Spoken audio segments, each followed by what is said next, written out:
Faktor-faktor yang harus diperhatikan dalam membuat bahan ajar.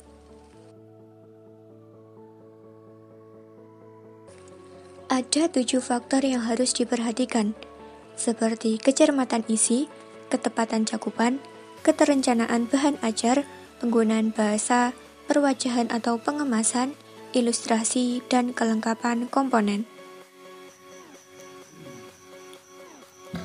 Oke, memasuki poin yang pertama, yaitu kecermatan isi, di mana kecermatan isi itu adalah validitas isi atau kebenaran isi secara ilmiah, sedangkan keselarasan isi adalah kebenaran isi berdasarkan sistem nilai yang dianut oleh suatu masyarakat atau bangsa. Nah, validitas isi ini menunjukkan bahwa isi bahan ajar itu tidak dikembangkan secara asal-asalan. Nah, setidaknya untuk menjaga validitas isi, guru harus menggunakan buku acuan atau bahan pustaka yang menjelaskan tentang 3 hal. Yang pertama yaitu hasil-hasil penelitian empiris, di mana ini dapat diperoleh dari berbagai jurnal penelitian yang diterbitkan secara cetak ataupun jurnal elektronik.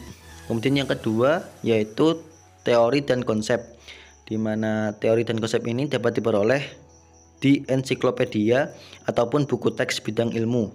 Kemudian yang ketiga yaitu evaluasi hasil, yang dapat diperoleh dari berbagai jurnal penelitian yang diterbitkan secara tercetak ataupun jurnal elektronik. Nah, kemudian poin yang kedua yaitu mengenai ketepatan cakupan, di mana jika kecermatan isi berfokus pada kebenaran isi secara ilmiah dan sistem nilai yang berlaku di masyarakat, maka ketepatan cakupan harus berhubungan dengan isi bahan ajar dari sisi keluasan dan kedalaman isi atau materi. Nah, serta keutuhan konsep berdasarkan keilmuan, di mana keluasan dan kedalaman isi bahan ajar sangat berhubungan dengan kebutuhan konsep berdasarkan bidang ilmu, sehingga akan timbul pertanyaan, di mana pertanyaan itu seperti seberapa banyak atau luas suatu topik akan kita sajikan kepada siswa, seberapa dalam suatu topik perlu dibahas, serta bagaimana keutuhan konsep yang kita sajikan. Tentunya banyak pertimbangan yang perlu dilakukan untuk menjawab pertanyaan-pertanyaan tersebut. Antara lain yang paling utama itu adalah tujuan pembelajaran. Nah, di mana acuan utama dalam penentuan kedalaman dan keluasan isi bahan ajar adalah kurikulum, khususnya tujuan pembelajaran umum maupun khusus, dan topik-topik esensial dari suatu mata pelajaran yang tercantum dalam kurikulum. Nah, hal tersebutlah yang perlu kita ingat.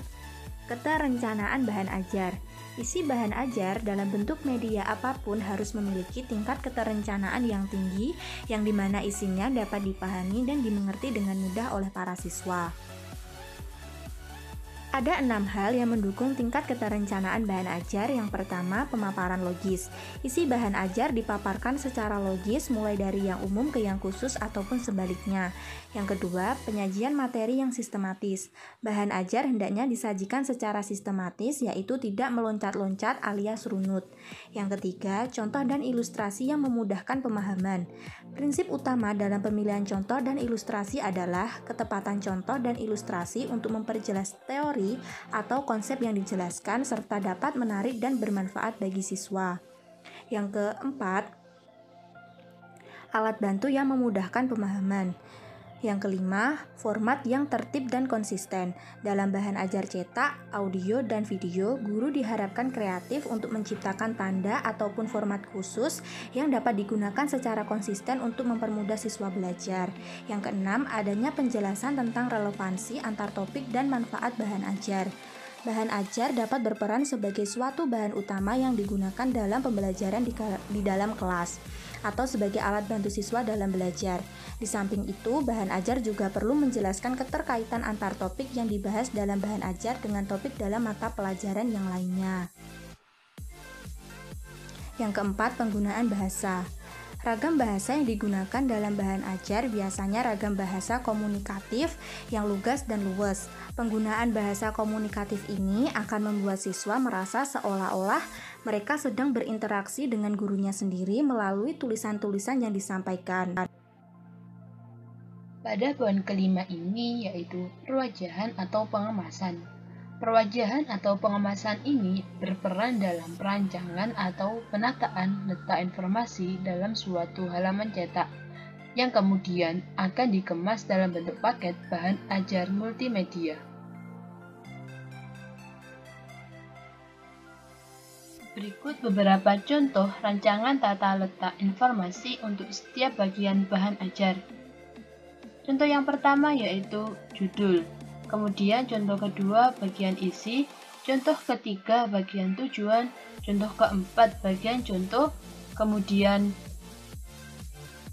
contoh 5 bagian latihan atau tugas, kemudian contoh ke-6 bagian tes formatif, dan yang terakhir contoh ke-7 yaitu bagian lembar media.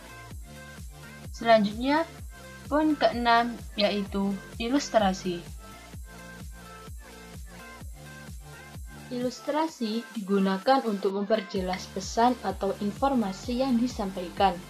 Selain itu, ilustrasi dimaksudkan untuk memberi variasi bahan ajar, sehingga bahan ajar menjadi menarik, memotivasi, komunikatif, serta membantu pemahaman siswa terhadap isi pesan.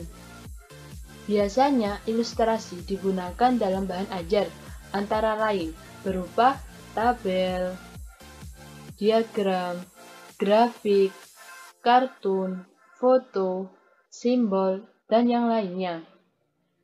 Biasanya, jika ilustrasi diperoleh dari sumber atau buku yang lain, maka kita wajib untuk memberi keterangan dalam bahan ajar yang kita tulis. Yang ketujuh, kelengkapan komponen. Bahan ajar merupakan paket multikomponen dalam bentuk multimedia yang memiliki sistematika penyampaian dan urutan materi yang lengkap. Paket ini terdiri dari 3 komponen inti. Yang pertama, komponen utama, yang kedua, komponen pelengkap, dan yang ketiga, komponen evaluasi hasil belajar. Komponen utama berisi informasi atau topik utama yang akan disampaikan kepada siswa, berupa buku pelajaran atau modul. Kemudian, komponen pelengkap berisi informasi atau topik tambahan yang berhubungan dengan bahan ajar utama, berupa peta materi dan buku panduan siswa atau guru. Kemudian, evaluasi hasil belajar terdiri dari perangkat soal atau butir tes atau alat evaluasi belajar siswa. Komponen ini disimpan terpisah dari komponen utama dan komponen pelengkap oleh guru. Materi ini disusun oleh Zui Nafidah Hasan, Rizky Anggraini, Abdurrahman Mustafa, dan Afifah Indra Novitasari.